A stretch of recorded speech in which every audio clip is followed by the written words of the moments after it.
ఏమండి స్టేడియం ఎదురుగా మధురవాడ వైజాగ్ మధురవాడ స్టేడియం ఎదురుగా. సో ఇది ఇలా సేల్ ఉందండి. ఇది ఇలాగా బిట్టు 40x60 సైజు ఉడా సైట్ అండి. ఇది 40x60 సైజు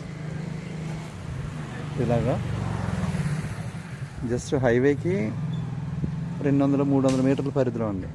200-300 పరిధిలో 40x60 సైజు. సో 267 గజాలండి. ఇది ఈస్ట్ ఫేసింగ్ అండి. ఈస్ట్ ఫేసింగ్ 30 ఫీట్ రోడ్, 30 అడుగుల రోడ్డు, మధురవాడ స్టేడియం ఎదురుగా 40x60 సైజు. లోపల మీకు బోర్ ఉంది, మోటార్ ఉంది, మీటర్ ఉంది, మొత్తం అన్నీ ఉన్నాయి. సో లోపల ఒక గెస్ట్ హౌస్ లా ఉంది.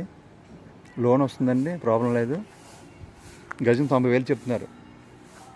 హైవే దగ్గర అనమాట అండి. 90,000 చెప్తున్నారు. ఉడా సైట్ ఇది. సో ఇక్కడ గవర్నమెంట్ వాల్యూ అయితే 65,000 అంత ఉంటుందండి. గవర్నమెంట్ వాల్యూ 65,000 ఉంటుంది. మార్కెట్ రేట్ అయితే 90,000 చెప్తున్నారు. స్టేడియం దగ్గరలో మధురవాడ డిమార్ట్ ఎదురుగా జస్ట్ హైవే నుండి 200-300 మీటర్ల పరిధిలో site for sale. East facing 30 feet road, 40x60 size. Okay.